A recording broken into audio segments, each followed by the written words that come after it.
কারণ এর পিছনে দায়ী হচ্ছে মূলত আমাদের লাইফস্টাইল, জীবনযাত্রার আমাদের যে এত অনিয়ন্ত্রিতভাবে আমরা চলাফেরা করছি, তো এখান থেকে মূলত এই রোগের উৎপত্তি। আসসালামু আলাইকুম, আমি ডাক্তার আব্দুর রহমান সজীব, কিউর পয়েন্ট কনসালটেন্সি থেকে সবাইকে স্বাগতম। আজকে আমাদের আলোচ্য বিষয় হচ্ছে আমাদের মানবদেহের কমন একটি রোগ নিয়ে আলোচনা করব, যেটা হচ্ছে আমাদের ডাইজেস্টিভ সিস্টেমের একটি রোগ, আইবিএস, ইরিটেবল বাউল সিনড্রোম অথবা আইবিডি, ইরিটেবল বাউল ডিজিজ নামেও চিনে থাকে। সহজ বাংলা কথায় এটা হচ্ছে পেটের পীড়া নামে আমরা চিনি। তো ডাইজেস্টিভ সিস্টেমের মধ্যে আমাদের যেটা হচ্ছে প্রথমত যে মুখ থেকে পায়ুপথ পর্যন্ত যে রাস্তাটা এবং তার সাথে সম্পর্কিত যে অর্গানগুলো, মূলত এটি হচ্ছে আমাদের পরিপাকতন্ত্র বা ডাইজেস্টিভ সিস্টেম। এর সাথে হচ্ছে আমাদের কিছু অ্যাক্সেসরি অর্গান থাকে, যেমন দাঁত থাকে, জিহ্বা, তারপর হচ্ছে আমাদের লালা গ্রন্থি, স্যালিভারি গ্ল্যান্ড, তার সাথে থাকে হচ্ছে নিচের দিকে লিভার, গল ব্লাডার, প্যানক্রিয়াস বা অগ্ন্যাশয়। এবং আমাদের যে মুখ গহ্বর থেকে শুরু করে খাদ্যনালী, পাকস্থলী, এরপর হচ্ছে আমাদের যে অন্ত্র, ক্ষুদ্রান্ত্র, বৃহদান্ত্র, মলদ্বার, এই সব মিলে হচ্ছে আমাদের ডাইজেস্টিভ ট্র্যাক্ট। তো এই বর্তমানে আমাদের বাংলাদেশে পেটের পীড়া বা আইবিএসটা ধরতে গেলে অনেকাংশে মানুষ এটাতে বেশি আক্রান্ত হয়, কারণ এর পিছনে দায়ী হচ্ছে মূলত আমাদের লাইফস্টাইল, জীবনযাত্রার আমাদের যে এত অনিয়ন্ত্রিতভাবে আমরা চলাফেরা করছি, তো এখান থেকে মূলত এই রোগের উৎপত্তি। স্বাভাবিকভাবে এই আইবিএসের যে কারণটা, এটা আসলে সুনির্দিষ্ট কোনো কারণ পাওয়া যায়নি, তবে এর পিছনে কিছু ফ্যাক্টর বা কিছু কারণ দায়ী করা হয়। যেমন এর মধ্যে হচ্ছে আমাদের যত প্রকার অনিয়ম থাকবে, এই অনিয়মটাই হচ্ছে মূলত এই আইবিএসের বা পেটের পীড়ার উৎপত্তি। অনিয়মগুলো কি হতে পারে? প্রথমত হচ্ছে আমাদের অলস জীবনযাত্রা, যে আমাদের ফিজিক্যাল যে মুভমেন্টটা, অর্থাৎ আমাদের যে শারীরিক কর্মকাণ্ড, শারীরিক যে সক্রিয়তা, সেটা অনেকাংশে আমাদের কমে গিয়েছে।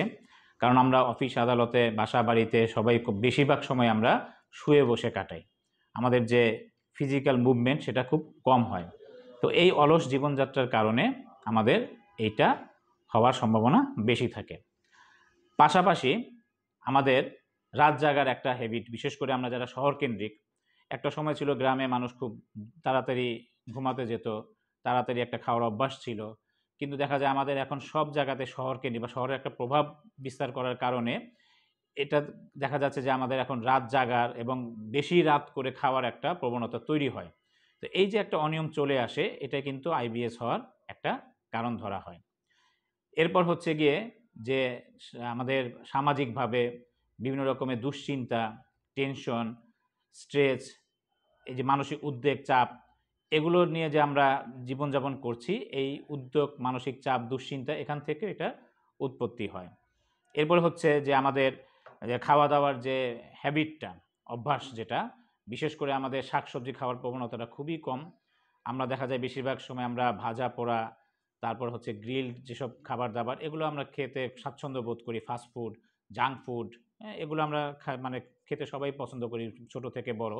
তো এই জাতীয় খাবার দাবারের মধ্যে দেখা যাচ্ছে যে এই ফাইবারের পরিমাণ, সবজির পরিমাণ কম হওয়ার কারণে কিন্তু আমাদের বডিতে আইবিএস বা পেটের পীড়ার উৎপত্তি হতে পারে।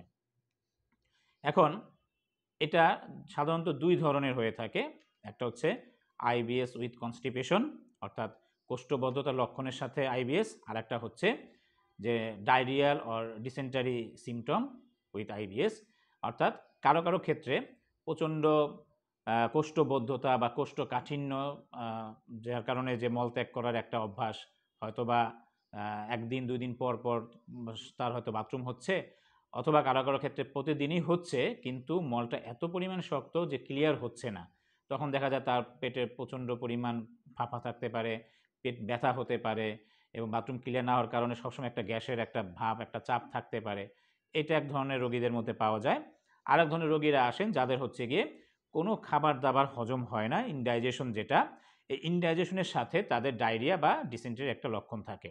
অর্থাৎ তাদের দেখা যায় কিছুদিন পর পরেই এই ডায়রিয়া হয় অথবা আমাশয় হয়, পেট ব্যথা থাকে, পেট কামড়ানো থাকে, এবং তাদের একটা কমন কমপ্লেইন থাকে যে তারা কোনো খাবার দাবার খেতে পারে না, যা খায় তাই তার হজম হয় না। তো দেখা যায় এই জাতীয় লোকেরা বা রোগীরা তারা দিন দিন শুকিয়ে যেতে থাকে, তাদের খাবার রুচি থাকে না, তারা খাবার খেয়ে স্বাচ্ছন্দ্য বোধ করে না, সবসময় একটা অস্বস্তির মধ্যে থাকে। এই যে একটা অস্বস্তি, একটা মানসিক টেনশন, একটা চাপ, এটাই দেখা যায় দীর্ঘদিন হতে হতে তারা একদম ক্রনিক আইবিএস রোগী হয়ে যান।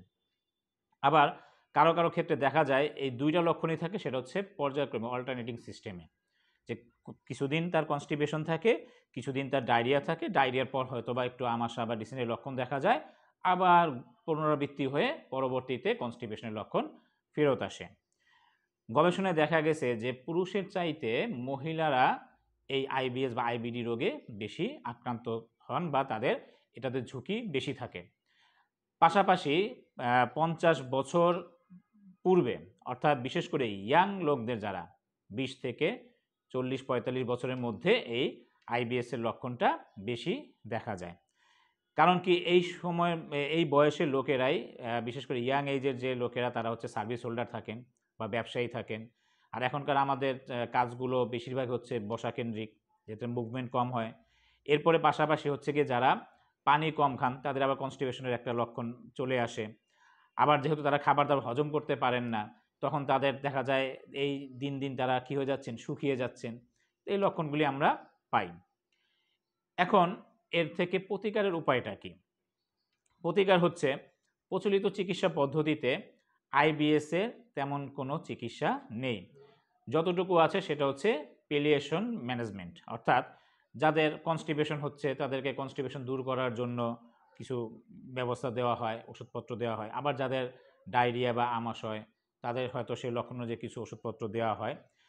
কেউ কেউ আবার ওষুধ খেতে চান না, ওষুধ খাওয়ার প্রতি তাদের খুব অ্যালার্জি থাকে বা তারা খুব অনীহা থাকেন, দেখা যায় মেনটেন করতে চান না।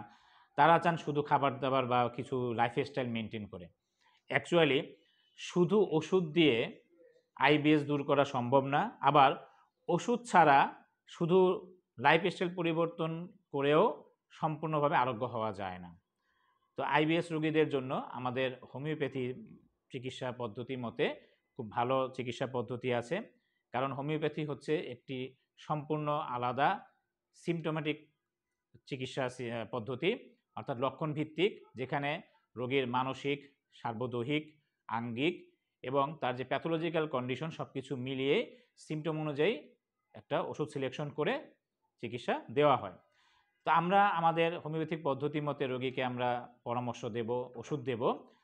এই ওষুধের পাশাপাশি তাকে এই যে লাইফস্টাইলের যে পরিবর্তনটা, অমিতব্যয়িতা, এগুলোকে চেঞ্জ করে তার নিয়মকানুনের ফলো আপের মাধ্যমে সম্পূর্ণভাবে আইবিএস থেকে মুক্ত করা সম্ভব।